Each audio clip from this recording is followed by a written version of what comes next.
Hey everybody, welcome to another Journey into Tech series. My name is Dominique and I'm your host tonight. So I just want to shout out to everybody here who's coming to support all the events. I hope that you're enjoying these and I hope that you're taking something from these, right? Because at the end of the day, we want to make sure that you as a community is benefiting from learning about the different careers as well as connecting with each other. So if everyone can take a quick second, just tell me where you from, where you at, and then we can get started. Hey, Christina. Hey, Chanel. We love to see you.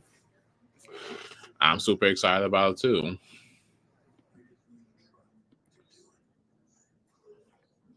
So right now we have a good couple of people watching. Tuning in from NYC. You already know that's hometown. You know the vibes.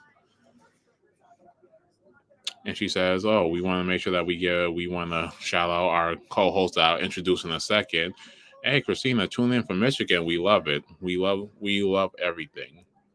So we have a treat for y'all all. We're going to actually have a really great session in plan. We're going to have a great session planned. And so I want to take some time to just introduce our guest. Her name is Kendra Claiborne. She's an application engineer at YouTube. She has collaborated with engineers, product leads, and stakeholders to create innovative and scalable technical solutions for users. She has 5+ years of experience in development, not only front end, but back end integrations on the Salesforce platform. She shares a passion for applications and web development with the next generation of engineers. She co-led Code Next Connect Club, where she taught 16 students the fundamentals of HTML, CSS, JavaScript, and great design principles.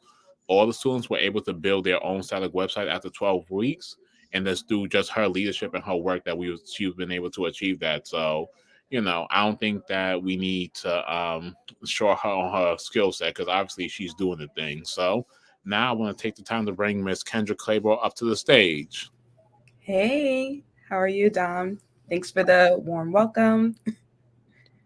Oh no, thank you. Thank you for taking some time to really just come up here and just tell people what an application engineer is. I didn't even know what it was until I read your bio, but like maybe you can just tell us a little bit about yourself, where you're from, a little bit deeper into the career before you get into your slideshow. Yeah, no, that sounds great. So I'll start off where I'm from, a New York City native, originally from Queens.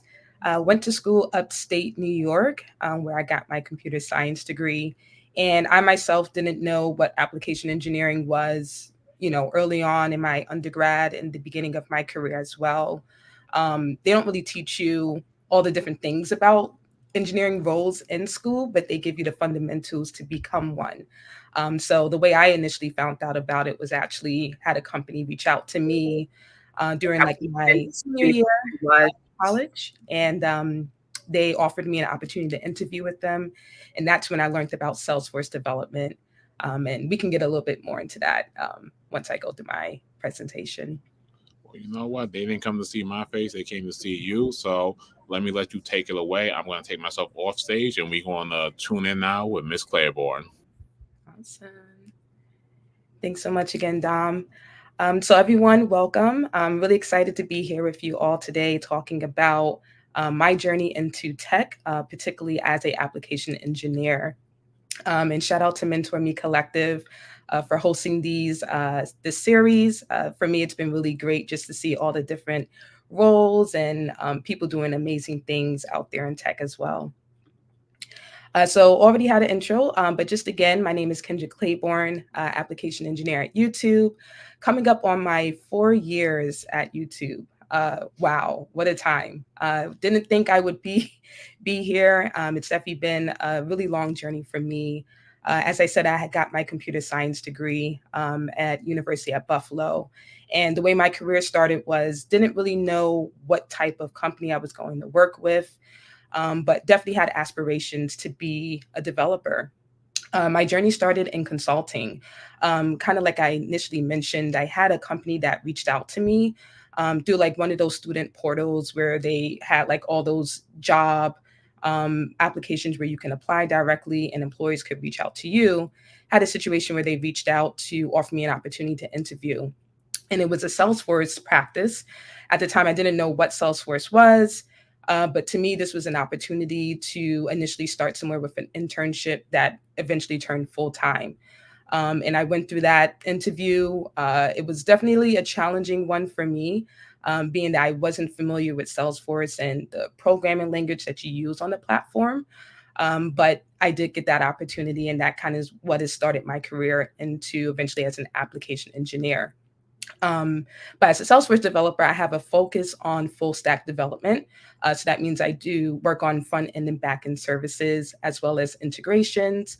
And even though I started in consulting, I eventually navigated into working at product based companies. And all of that experience that I gained over my 5+ years has really provided a strong foundation for my current role as an application engineer. So before I go into what we're going to kind of discuss today, just want to give you all a quick fun fact. So for me, it took 3 interviews at Google over the course of 4 years before I finally landed an offer for my current role. So my path into Google was not straightforward, but persistence definitely paid off. And that's one of the things that I always tell like young engineers, that you may not always get what you're looking for immediately, but with time and with experience and the right support system, usually you're able to find your way and navigate through. So, with all that being said, let's just take a quick look at what we'll discuss today. We're going to go over the role, some of the things that it entails. Some of those highlight the skills and knowledge that's necessary to like thrive and be successful in this type of role. Discuss some of the certifications and tools that, as an application engineer, I think are useful. Have a quick discussion around the stakeholders, so people who I collaborate with on a daily basis.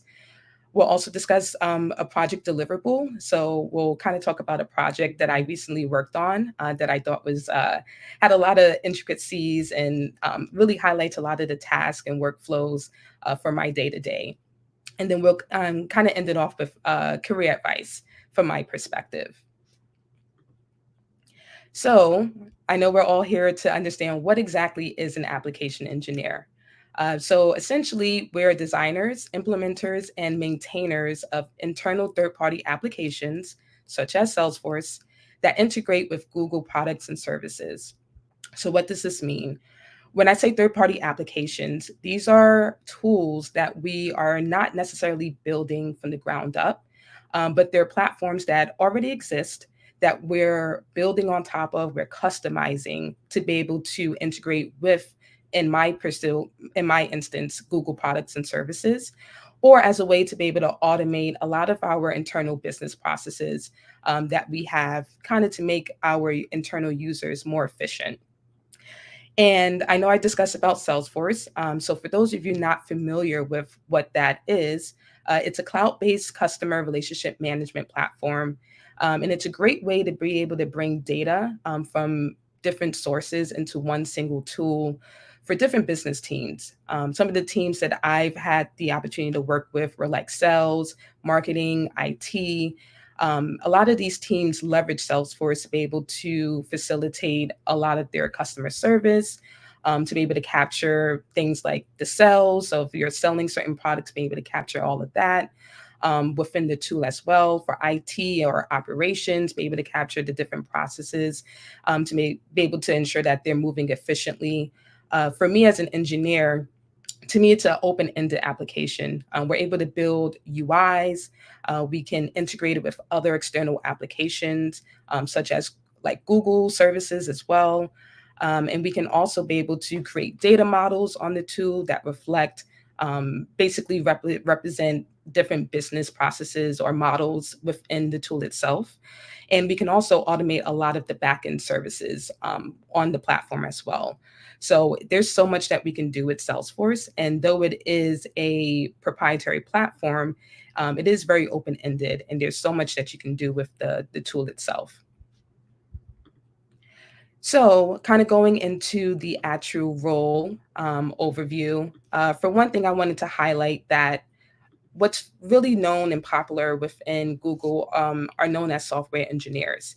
So, before I came into Google, while I was first interviewing, I thought software engineers, or also known as SWEs, were the only type of roles for engineers at the company. I wasn't aware that they had roles for like people like myself who were Salesforce developers, but we had that engineering background and we can code and build algorithms, but we're just working on a particular platform.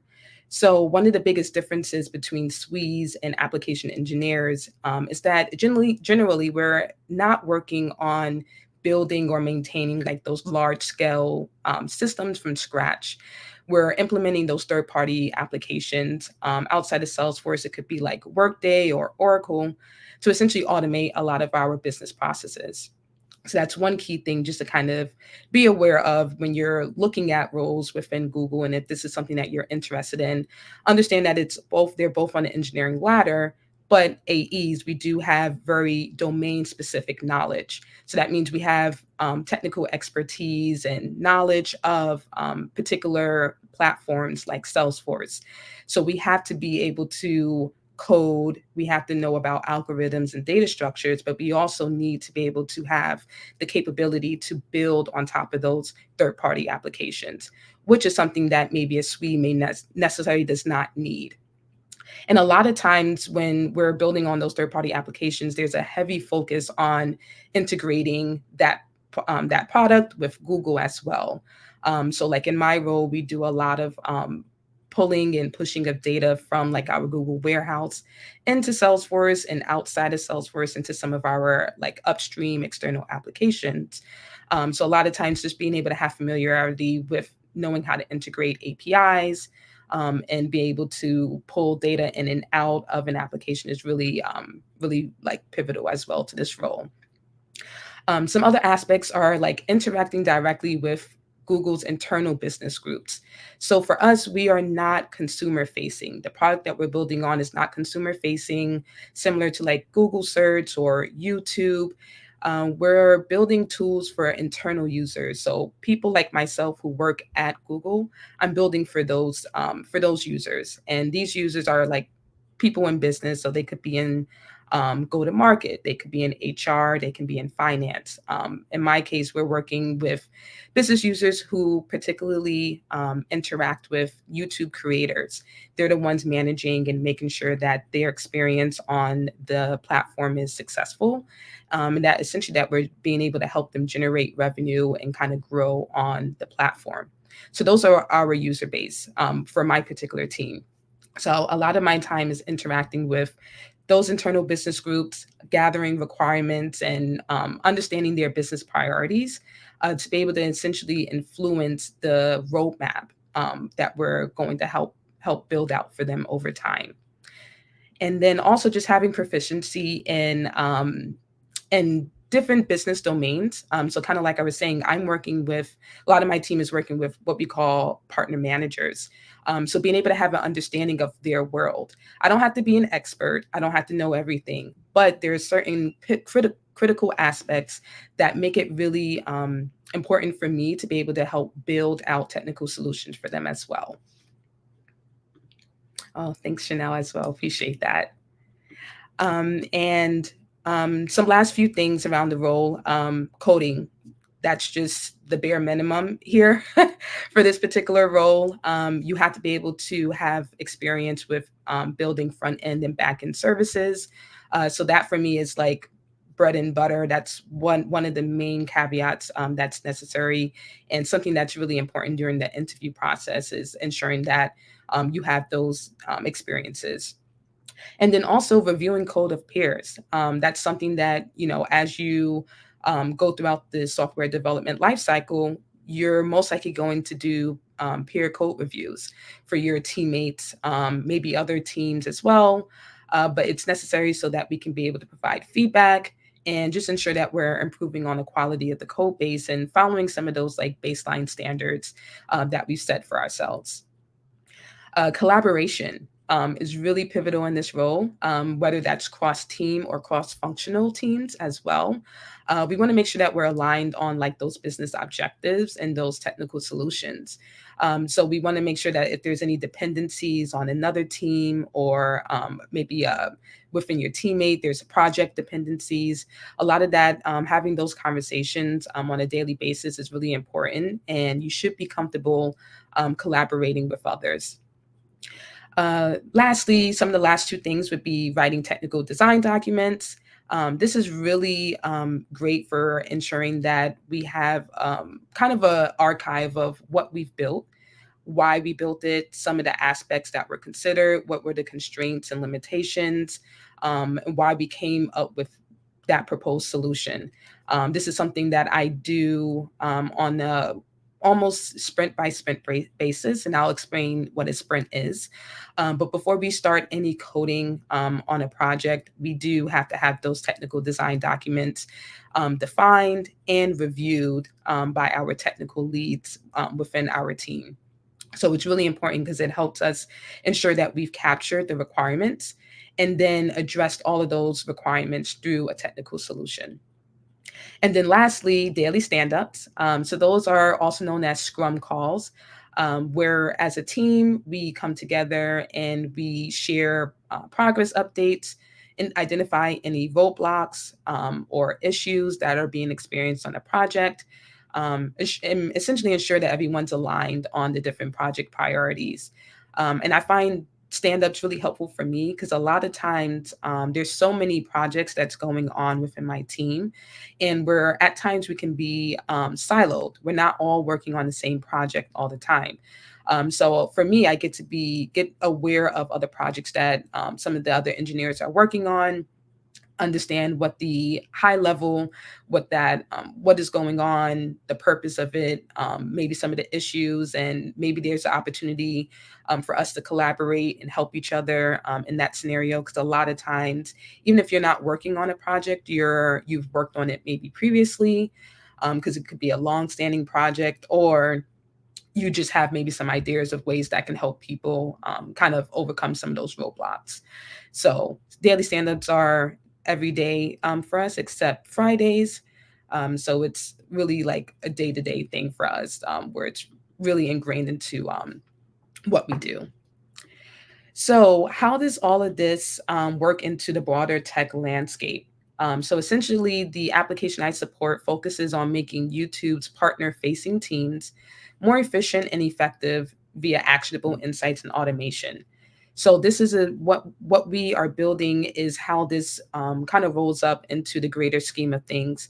Um, as I said, our partner facing teams, they're the ones who are working directly with YouTube creators and partners, and to ensure that they can be able to do the work that they do, provide them with the necessary data that they need to be able to construct how they interact with those creators and partners.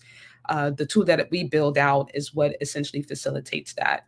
So this is how this grows into the greater scheme of things. And a lot of our tool also is kind of, we pull data from so many other systems, as well as surface data to some of those external reporting tools that we leverage.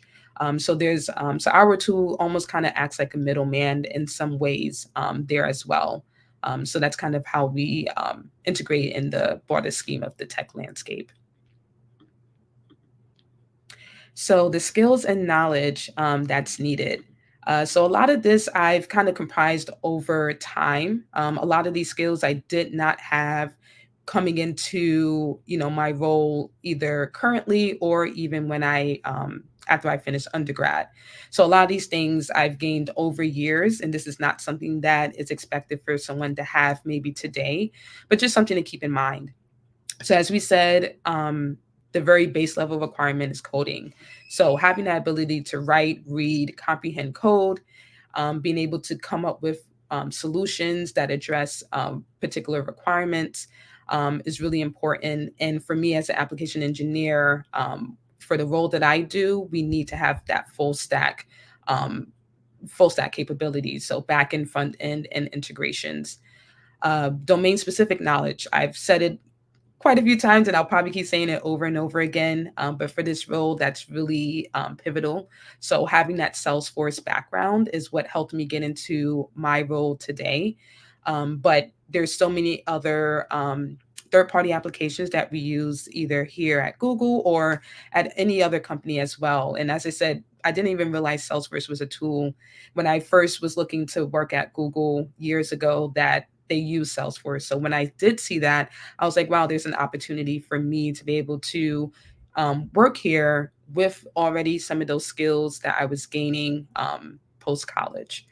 So when I say that domain specific knowledge, like we said before, that deep expertise in the specific area and that ability to understand different complexities, the best practices, and also limitations. Because with a lot of these platforms, there are certain limitations that we have, whether from a coding perspective or maybe certain features that it could be lacking, and having to be able to come up with creative solutions to address that. So best practices and limitations are really key to know, because it allows you to be able to come up with the most optimal solution on on that domain platform. The software development lifecycle. This is key for any engineer, developer who's helping to build products and applications. Familiarity with that process is key to knowing how to design, deploy, develop, test, and essentially maintain the applications that you're helping to build out. And that's something that, as an undergrad, I didn't really know about the software development lifecycle. A lot of the times, the projects that we were working on, we were just, working on a project. You fulfill the requirement through a coding solution. We weren't always testing if it was, if it worked efficiently, like you just run it. And if it worked, okay, great. You didn't really like write test code all the time. And we didn't have like other team members who were verifying if the application worked a certain way, if it worked the way that it was built to work versus the way that users are expecting it to work. So there's different aspects about that are really pivotal and key to knowing for this role as well. We also have application design, application and system design and development. So this is essentially your ability to architect and create data models and apply those system design theories into application development, essentially to be able to kind of satisfy those business requirements that we have. And this was also just one was really key in the interview process, was like those system design interviews. That was really one of the ones that outside of coding that I thought was fun, because it allowed you to kind of flex your solutioning abilities more so from a system, designing perspective. So you're being asked like, how would you build like a messaging system?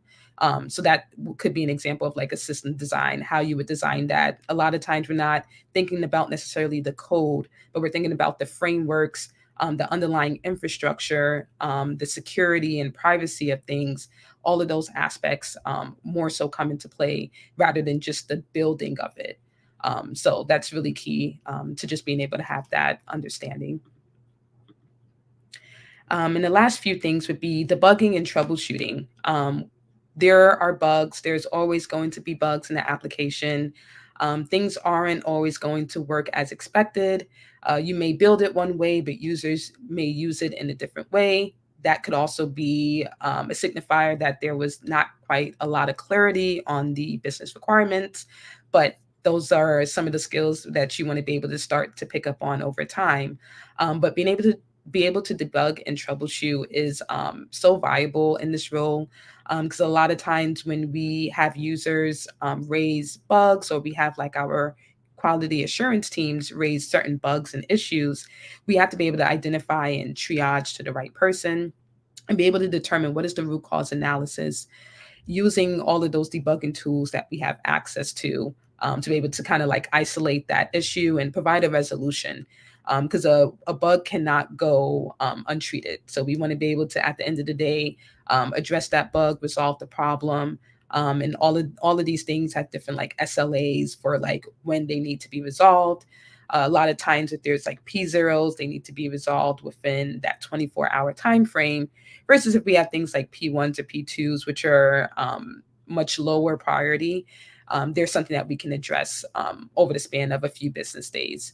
But all of that is really having those debugging and troubleshooting skills is so key to be able to help you identify those bugs.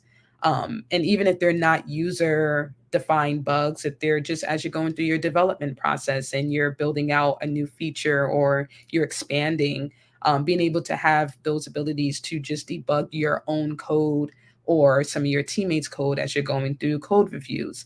All of those things are so important, and things that I myself have experiences with time and time again. We also have agile development.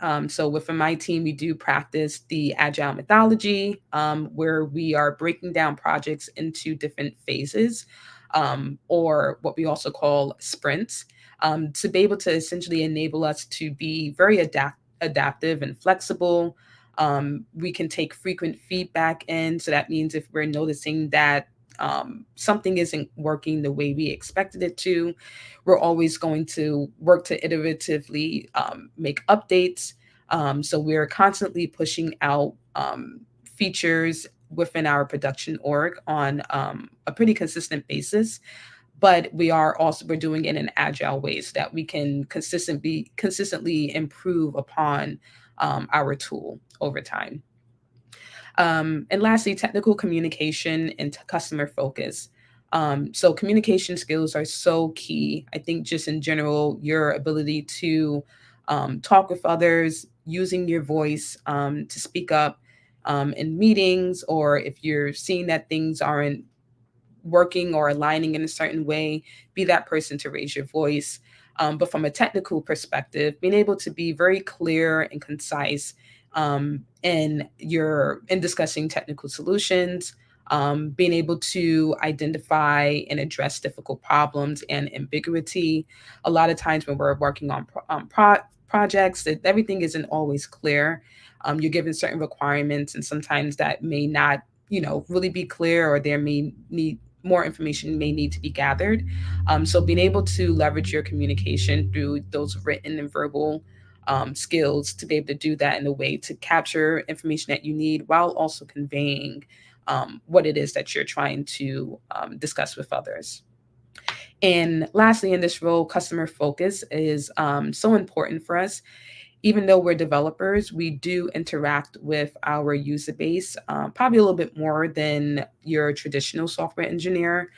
So being able to just have knowledge of like those common customer interactions, and those abilities to have like those support techniques are so critical, because you want to make sure that you're able to address their problems, understand those problems as well, and just kind of have like that customer focus mindset as well. So going into the certifications and tools. So being that this role as an application engineer is specific to Salesforce, two particular things around Salesforce are certifications and their trailhead. So Salesforce certifications are globally recognized credentials, particularly for Salesforce professionals, that are a way to demonstrate expertise in understanding of best practices and essentially your ability to like deliver solutions on the platform. So I don't consider Salesforce certifications a requirement to be able to get a role as like an application engineer who's working on Salesforce, but I do find that it is one of the kind of preferred qualifications that I'm seeing that many companies are expecting on resumes nowadays. So even though it's not required, it is preferred. It just kind of helps you stand out against the crowd. And they're really easy to kind of obtain once you get familiar with the platform and kind of determine what path you're taking. Particularly if you're going down the Salesforce developer path, they have certifications that are specific to that, versus Salesforce administration is another popular role, not related to application engineering, but just within the Salesforce ecosystem. So, as a Salesforce developer, my focus is on those developer specific certifications that are helping me to be able to show employers my knowledge of Salesforce outside of projects and just like the experience I've gained working at other companies. And Trailhead. Trailhead is a free online learning platform that Salesforce offers that essentially allow you to develop some of those in-demand Salesforce skills that we discussed just previously, and essentially help build some of your foundation on the platform.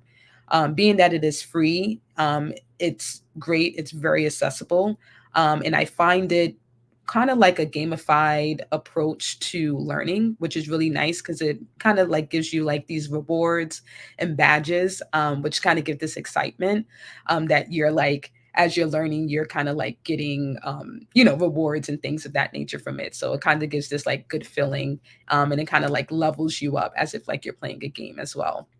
So I find Trailhead really great. And if you're not familiar with Salesforce, but you are interested in learning more, I would highly suggest checking out Trailhead, kind of as a first stop for you. So two other tools that I find really useful is Git and Coursera. So Git is something that I vaguely learned about during undergrad. We learned like the very basics of it, but it wasn't something that I really fully understood until I got into my professional career and actually started using it. So Git is a version control system that allows developers to track their code changes, which makes it really easy for collaboration, preventing of code conflicts, which can happen, especially if engineers are working on the same like code, that if we're working in the same file, a lot of times we're running into conflicts. So it helps prevent that. And then also be able to just maintain a history of the project's code base. So for something, say I wrote something a year ago, I want to be able to have access and visibility to see the changes over time, and how we've evolved. And it's also really useful for like debugging. A lot of times we'll find that a bug was introduced 2 3 months ago, but we don't actually see it surface, meaning users don't actually identify it until some time later, and be able to have access to like that history of your code base and be able to identify like, oh, this happened 3 months ago because of this specific change. Git has been so valuable in those experiences as well. So if you're not familiar with Git, would highly recommend you kind of just getting some just very basic level understanding of it. There's lots of great documentation, and if you just Google Git, they have their own website where you can kind of start learning about version control systems. And then lastly, Coursera is another online learning tool that offers some free options for a variety of courses that are technical and non-technical. I found it to be so valuable over the years, when I've wanted to learn new skills, such as like presentation skills. They have so many awesome courses that are around just public speaking. It's been great for when I wanted to just go back and just expand on some of my previous technical knowledge. So, say if I just wanted to a refresher on algorithms or data structures, Coursera has been great for that. And the fact that it's free, I think for me, I always try to go the free route. So you don't always, most of the courses do have some paid concept of it, but it does also allow you to audit, which is the free option. So you may not get a certification for the course that you do, but you gain the knowledge, which to me is can be really, sometimes even more valuable. So stakeholders. So I want to get into talking about some of the people that I discuss with on a day-to-day basis. Oh, okay. And I see I have a few questions. I know I've kind of skipped through, but I'll actually save the questions to the end. I'll kind of get back to those as well, um, since we'll leave about 10 to 15 minutes for that. So stakeholders, there's a few different team members that I interact with throughout my day-to-day workflow. Some of these members are directly on my team, and they can also be cross-functional team members as well. So some of those cross team members are what we call product leads or PLs. So they're responsible for the product strategy, direction, and pretty much ensuring the success of the product in that it aligns with those business objectives. Then we also have web solution engineers. And they are also engineers, but they work on a different aspect of the application. So they don't actually work on Salesforce. They help develop and maintain the performance of web applications and APIs that essentially empower a lot of the business to be able to operate more efficiently. So a lot of the interaction I have with the PLs, particularly, are ensuring that I understand the business requirements and the overall vision for the product via the roadmap. We sometimes discuss like high level technical solutions, and have a lot of syncs around how the project is going. So that's most of my interaction there. And then with web solution engineers, who are also on my team, but though they work on a different application, they're for us, they're responsible for building a lot of our APIs.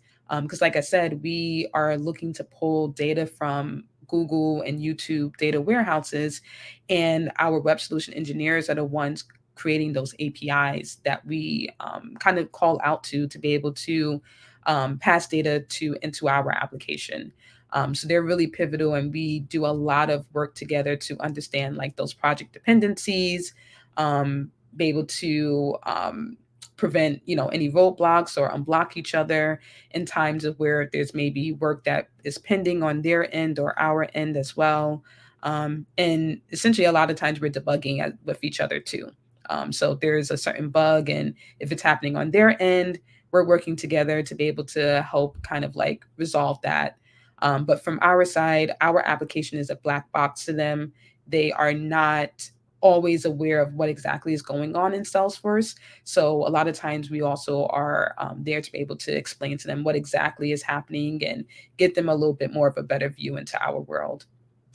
So those cross-functional team members I was referring to are like those business users. So like we were saying before, those partner managers, they're the ones who are interfacing with YouTube creators and partners. So those are our business users, and they're the ones being able to provide us with understanding of what their business process is, how we can automate it, make them more efficient, and essentially make their workday easy. Because once we're doing work to make them happy, essentially everything will move smoothly. And kind of three more stakeholders would be UX designers. So they're the ones who are designing and shaping the user experience. So they're creating mock-ups for us to be able to help define how the entire UI should interact and how it should look. So like we said, we do a lot of front end development on my team. So a lot of what we're building is um, basically being able to have web applications that can be user facing, and we're not the ones coming up with like the look and feel of it. That's not my forte. I would rather that be in someone else's hands. So we have UX designers who are professionals in that, and a lot of times there's a lot of collaboration there because they may come up with an initial mock, but it may not exactly align with like how the existing system look and feel is, or there may be certain limitations with some of the designs that they offered, in specifically in alignment with Salesforce. Or there are scenarios where there's something that we need to add or incorporate that wasn't included originally. So there's usually a lot of back and forth and quite a few iterations there as well. We also have the technical program managers. So they're the ones who are helping to kind of keep everything moving along. They do have very domain specific expertise as well. And they're kind of driving a lot of the cross functional and cross team engagements as we need. So they're the ones who are facilitating like our daily stand ups, and they're helping us to prioritize resources, um, and make sure that the project priorities are aligned. And as we go sprint from sprint, that we have everything that we need to be able to be successful. And then lastly, we have quality assurance testers as well. So they're responsible for ensuring that the software is meeting user expectations and essentially our company standards. So I interact with QA throughout the entire software development lifecycle. From the time that we're brainstorming and designing, they need to be looped in to understand like what it is that we plan to essentially have at the end, because they have to create their own test plans for that. And a lot of what we're building is going to be based, their test plan is going to be based on what we're building. So we kind of try to loop them in during that design phase once we've captured all the requirements. And as we're starting to kind of like design the technical design document, they're looped in then. As we're going through development, we're pulling them in if there's changes that have happened to the initial requirements that we defined. We're pulling them in for that as well. And then, of course, they're helping us during post development and pre deployment to do all testing to ensure that all of the requirements are fulfilled, any standards that don't align, making sure that those are being addressed, any regression testing, and then post deployment, helping us do like smoke testing. So once we've actually released to production, we want to just be able to smoke test, make sure everything is working as expected. So a lot of times we'll loop them in during that phase as well. So I'll just kind of quickly breeze through a project that I worked on recently, which was Gen AI. Just kind of want to highlight what it was, and kind of align some of the tasks some of those skills that we discussed into the actual task for the role. So this project that I worked on was generative AI. And this was the first time we were introducing AI into our application, enabling our users to start generating insights on partner summaries. Partner summaries are essentially what is a channel, what about a channel that a creator has. So if a creator has a certain channel, just being able to give a generative insight into what that channel is, as well as like the metrics to how well that channel is doing. um, what that entailed was designing and building a data model, front end and back end services that could leverage Gemini's family of large language models. So this was important because Gemini was the kind of like the main aspect of our infrastructure, that we wanted to use to actually enable us to make calls to LLMs to generate those insights. So that was a really important aspect. But to be able to facilitate that, we needed to have like those backend services built, as well as a data model to be able to kind of like construct the model selection and like the model generation configs. So when you think of like a model, Gemini models that we have things like the safety settings or like the temperature that kind of help control the type of responses you get from the model.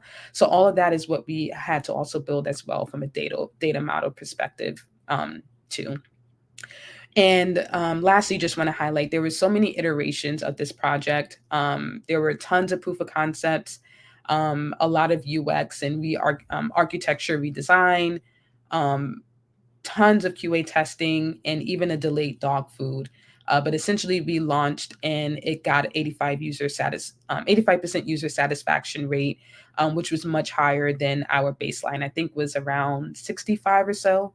So we were way over that satisfaction rate that we were hoping to get. And one of the things that I learned about this project was just thriving in ambiguity. That was so pivotal in this role, and it was something that I've experienced before, but I really learned how to maneuver in ambiguity through this project. Being that this was the first time we were introducing Gen AI into our platform, we were looking to leverage Google's Gemini. We did not have any existing infrastructure to be able to facilitate that. So this was really awesome there as well, and just so many lessons that I learned through that. So I'll just kind of end it with career advice so that we can get into our Q&A. So I had four things I wanted to highlight. There's so much more I can discuss about, but these four I found would be really valuable based on the conversation that we've had today. For one, coding interviews can be really intimidating. And although it's an important part of the engineering interview process, it's not the only aspect for your candidacy. So for me, I remember going through some of my first coding interviews and just being so overwhelmed and afraid and always doubting myself and just feeling like I could have always did better, but also not realizing like coding was just one aspect of it. And there's more to what makes you a really good candidate for a role. So just want you guys to keep that in mind. Another would be identify your career wants and needs. Your needs are those non negotiables that are really essential for your professional and personal development, while those wants are the desires that help you enhance your overall satisfaction and fulfillment in what you're doing throughout your career. Next, I would say, despite Salesforce being really popular, it's been adopted by some of the biggest companies. It still is a very niche area. So I would say take that with a grain of salt, in that stay aware of how the platform is evolving and know when it's time to move on. So even though the route of a traditional engineer was something that was available to me, I found Salesforce a really cool opportunity, at the time, and I've kind of thrived within the ecosystem. And thankfully, the platform has done well. It's continued to evolve. It's introduced AI and so many other cool features into the tool, and it's expanded and made it easy to develop on the platform as well over time.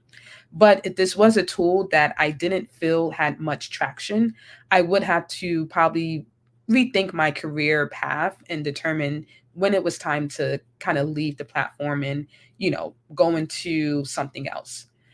And then lastly, speak up. Communication is such a vital interpersonal skill, and your voice and perspectives matter. That was something that I struggled with at the beginning of my career, especially being a Black woman in tech. Sometimes I was afraid to, you know, give my thoughts on things, or I wasn't sure if I was saying the wrong thing. I was always worried about saying the right thing. And I've had to learn over time that it's not about saying the right thing. It's about being able to identify, when is it the best time to, convey your thoughts, especially if you already know, not if you know, but you know what you're talking about.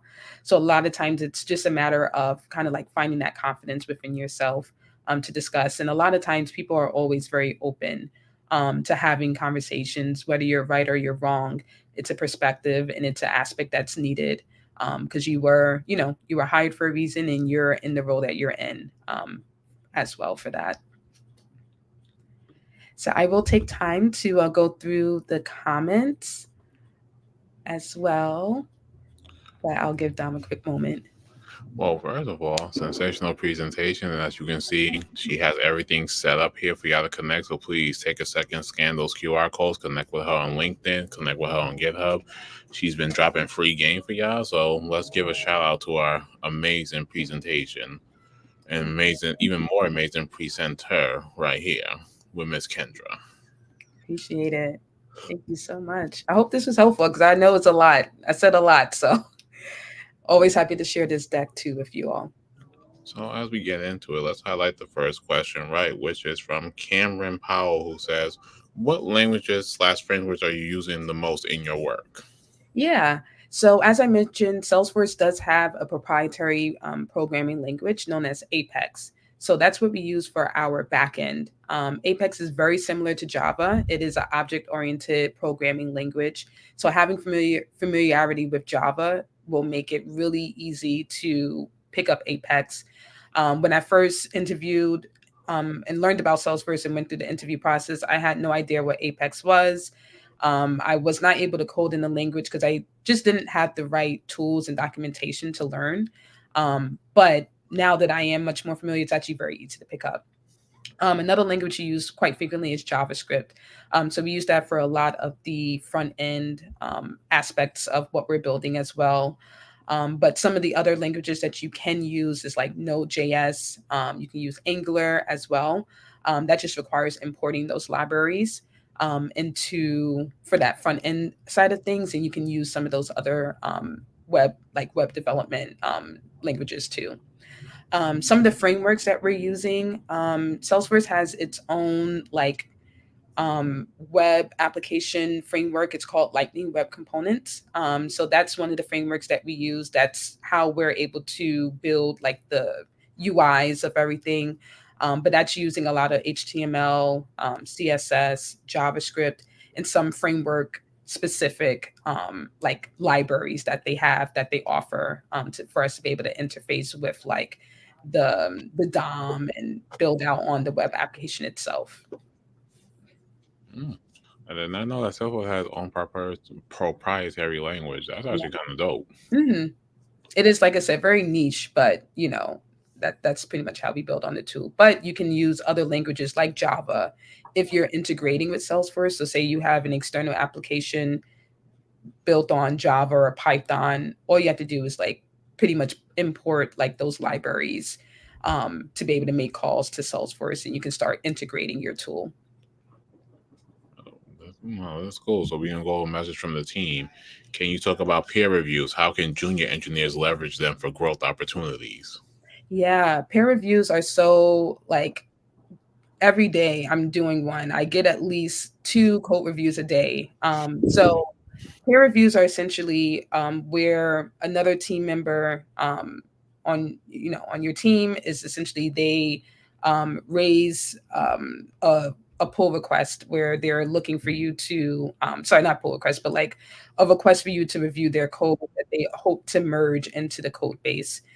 So throughout that code review, you're reviewing their all the different files that they've submitted for request, and you're identifying is there any potential bugs with maybe if they're introducing new code, make sure there's nothing that could potentially introduce a bug. You're looking for certain standards, so like everyone's team has certain like standards and best practices for maybe taking for approaching certain certain aspects of your code base. So there we're looking for things like that as well, making sure that the code is readable, um, that it's clear and concise, that it's optimal. I know when I'm going through code, a lot of times if I'm reviewing something and I'm noticing you're using maybe a certain data structure, and if there's another one that could be a little bit more, make it a little bit more efficient and faster, I'll suggest something like that. So a lot of times we're giving feedback to be able to help improve the overall code before it's actually submitted and merged into the code base. And how junior engineers can leverage this for growth. Being able to take code review seriously, not just breezing through the code and just giving it a +2 or the green light to be submitted. Sometimes asking clarifying questions as you're going through code, especially if you don't understand the purpose of it or you are maybe questioning something. I would say err on the side of caution and just ask questions, whether that's in person or through a meeting, or adding a comment on the code request too. But a lot of times, reading code reviews is just going to help build your understanding of the overall code base as well.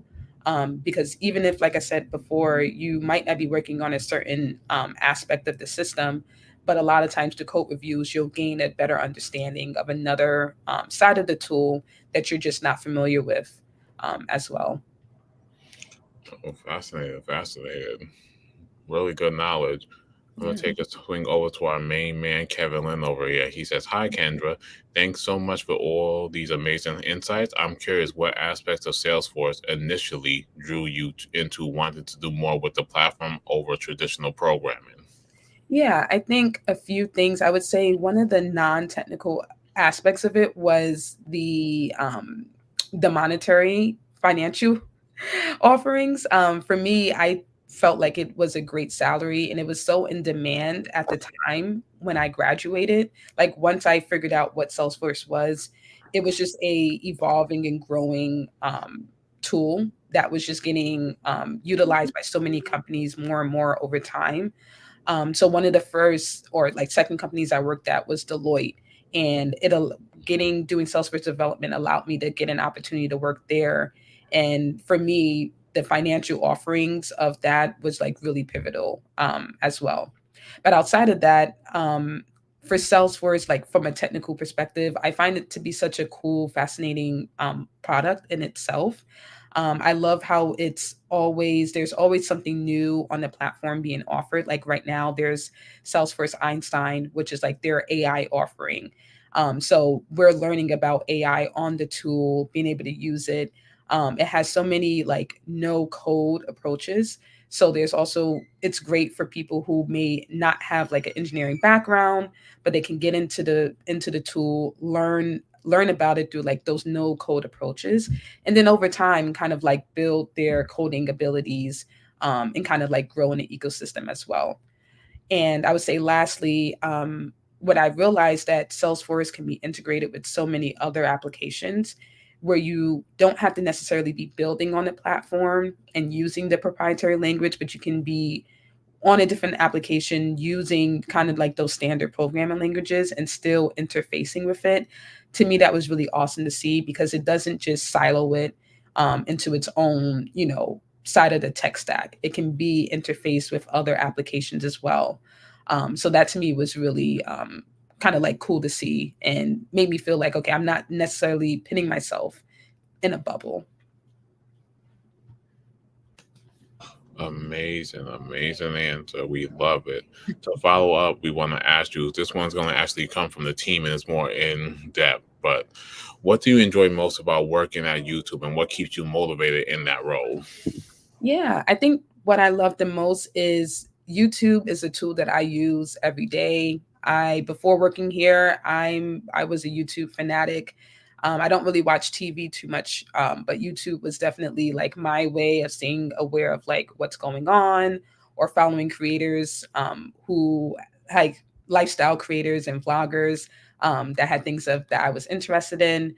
And I really love, I would say, probably just outside of the product itself, the culture. It's definitely feels still kind of like a startup to some degree within a larger company.